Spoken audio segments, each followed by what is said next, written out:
Movimiento y alimento es lo que necesita el organismo para estar sanos, llenos de energía y con el peso controlado. Pero ¿cuál es el secreto de una buena alimentación?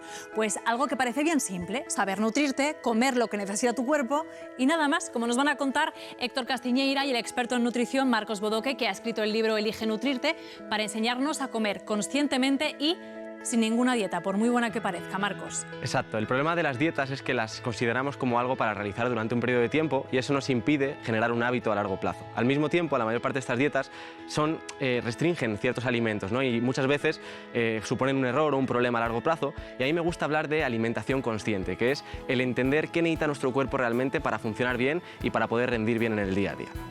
Y es que al final nuestro cuerpo no entiende de dietas ni de alimentos restringidos o prohibidos. De lo que entiende es de moléculas, de macronutrientes por un lado y micronutrientes por otro. ¿Qué son los macronutrientes? Bueno, pues son sobre todo hidratos de carbono, proteínas y grasas que necesitamos comer en más cantidad. Los micronutrientes, hablamos por ejemplo pues de vitaminas, de minerales, de oligoelementos también, y todos esos elementos son los que realmente van a hacer que nuestro cuerpo funcione de una manera perfecta. Entonces los mejores alimentos son los que tienen más nutrientes, los que tienen más cantidad, ¿no, Marcos? Hablamos de los alimentos densos en nutrientes. Por ejemplo, aquí tenemos el huevo, el pollo, boquerones, mejillones, que son alimentos que justamente en poquito tamaño concentran todo ese tipo de nutrientes, ¿no? Estas vitaminas y minerales que están en la yema del huevo, estas proteínas que podemos encontrar en el pollo, estas grasas que son muy importantes para nuestra salud. Claro, estás poniendo ejemplos como son el huevo, el pollo. ¿Qué pasa entonces con todas esas dietas vegetarianas, veganas, que excluyen precisamente carnes, pescados, huevos? El problema de estas alimentaciones muchas veces es empezarlas por moda, ¿no? Hemos escuchado en cualquier sitio que son igual de saludables que una dieta que incluya todos los alimentos y simplemente pues lo hacemos por moda, y lo que podemos generar son problemas a medio o largo plazo con deficiencias de ciertos micronutrientes que solo encontramos a veces en productos de origen animal, como puede ser el hierro hemo, el omega 3 de origen animal y otra serie de vitaminas como por ejemplo la vitamina K2. Entonces, llevándola de forma adecuada y muy bien estructurada y con conciencia de nuevo, podemos llevar una buena alimentación, pero cuidado con hacerlo de esta forma. Claro, hablamos de huevos, de pescados y de carne. Los tres son fuentes muy grandes de proteínas y de grasas, dos elementos que necesitamos para funcionar perfectamente. Las proteínas son algo así como los ladrillos de una casa, que le dan forma, que la mantienen, bueno, pues exactamente igual con las proteínas para nosotros, que nos ayudan a repararnos y a que nuestro sistema musculoesquelético esté a pleno rendimiento. Y las grasas también las necesitamos. No hablo de la grasa que se ve, de la que se ve a veces en personas con sobrepeso u obesidad, hablo de la grasa que está en las células, en la membrana de las células. Por eso necesitamos consumir proteínas y consumir grasas, pero ojo, de buena calidad. Claro, estás hablando de la grasa, pero la grasa tiene mala fama, principalmente la saturada, la que proviene de los animales, frente a las grasas de frutas, de vegetales. Se me ocurre, por ejemplo, el aguacate, ¿no? Que siempre dicen que es mejor esa grasa. Sí, hemos recibido mucha información de miedo con respecto a las grasas, ¿no? Hemos pensado que comer grasa nos hace ganar grasa, cuando no es para nada así. De hecho, las grasas son imprescindibles para tener una buena regulación hormonal y, de hecho, para que el cuerpo pueda perder grasa. Y ya si hablamos sobre todo de las grasas saturadas, ya todo el mundo relaciona la palabra, ¿no?, con cuidado, problemas cardiovasculares. Al final, las grasas saturadas también son muy importantes, al final si son de una buena fuente, de origen natural, porque muchas de ellas contienen aquellas vitaminas y minerales que es más difícil encontrar en productos de origen vegetal, como por ejemplo la vitamina K, la vitamina A.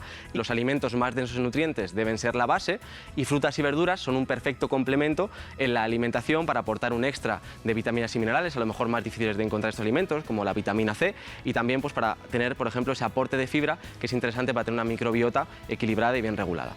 Es importante esos alimentos que nos dejan saciados, pero claro, si nos dejan saciados, comeremos menos veces. Y siempre se ha dicho, Héctor, que hay que tomar mínimo 5 comidas al día: el desayuno, mediodía, comida, merienda, cena. Es cierto, eso siempre se ha dicho así, siempre se ha dicho que tenemos que comer 5 veces al día, pero hoy en día sabemos que esto no es así. No tenemos que comer porque sea la hora de comer si no tenemos hambre. Tenemos que comer cuando sí, cuando realmente necesitamos y cuando realmente tenemos esa sensación de hambre. Pero ojo, hambre de verdad, no el hambre de picoteo, ese hambre de estoy aburrido en casa y me entra algo de hambre. Ese no vale, porque al final encima vamos al armario y sacamos lo peor que tenemos ahí para ese picoteo, lleno de sal, lleno de grasas, así que no, vamos a comer cuando realmente tenemos hambre, pero comida de verdad. Exacto, al final el tema de las 5 comidas es un mito y de hecho nos beneficiamos de hacer menos de 5. Con 3 es muchas veces más que suficiente para aportar todo lo que nuestro cuerpo necesita y para dejar también ese espacio para que nuestro cuerpo pueda bajar los niveles de inflamación y prepararse para la siguiente comida de forma adecuada.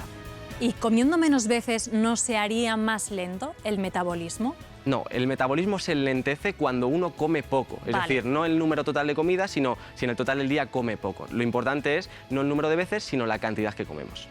Y tan importante como el horario, que muchas veces estamos pendientes de la hora de comer o de las horas que pasan entre una comida y otra, es cuánto tiempo dedicamos a ese ratito de comer. Porque muchas veces, pues por prisa, por costumbre, por lo que sea, comemos en 10 minutos y es lo peor que podemos hacer. Lo ideal sería dedicar 20, incluso 30 minutos a ese ratito de comer. ¿Por qué? Porque además está visto que vamos a comer menos, porque vamos a comer mucha menos cantidad porque le damos tiempo al estómago a enviar la señal al cerebro de saciedad. Cuando comemos en 10 minutos, y si no, fijaos, al final acabas comiendo mucha más cantidad, normalmente peor, incluso peor comida, y a la digestión pues es mucho más pesada. ¿Y cómo sabemos si lo estamos haciendo bien? Es decir, si estamos comiendo lo que nuestro cuerpo, lo que nuestro organismo necesita, ni de más ni de menos. Aquí la gente suele estar pendiente de la báscula. Se sube a la báscula y mira a ver si he engordado, si he adelgazado y si lo estoy haciendo bien o mal, pero no es lo mejor que podemos hacer. Lo ideal sería en casa, ahora mismo cogemos una cinta métrica, medimos el perímetro abdominal y en ese sí puede ser un buen indicador de si lo estamos haciendo bien o mal. Otro indicador también bueno es ir al centro de salud y hacerse un buen examen de salud. Vemos cómo está nuestra tensión, cómo están esos valores de tensión arterial, cómo está también pues, nuestros niveles de colesterol, nuestros niveles de glucemia y en función de eso veremos si lo estamos haciendo bien o tenemos que cambiar ciertas cosas. Exacto, la báscula puede ser un verdadero problema porque no nos marca la realidad de la salud del organismo. Incluso el músculo pesa bastante y es un gran signo de salud en el cuerpo. Entonces, ¿qué debemos prestar atención sobre todo? Las sensaciones de nuestro cuerpo con respecto a la alimentación. Poner conciencia en cómo está respondiendo nuestro cuerpo, cómo son nuestros niveles de energía en el día a día, qué niveles de energía tenemos a la hora de salir del trabajo y no solo poder responder bien a esas demandas, sino cuando tenemos tiempo para nosotros, cómo son nuestras digestiones, cómo me siento incluso a nivel de estado de ánimo, estoy constantemente con hambre a todas horas o tengo una saciedad adecuada. Estas cosas son muy importantes y debemos empezar a fijarnos. Pues comer bien para vivir mejor. Muchísimas gracias, Héctor y Marcos. Gracias a ti. Un placer. Gracias.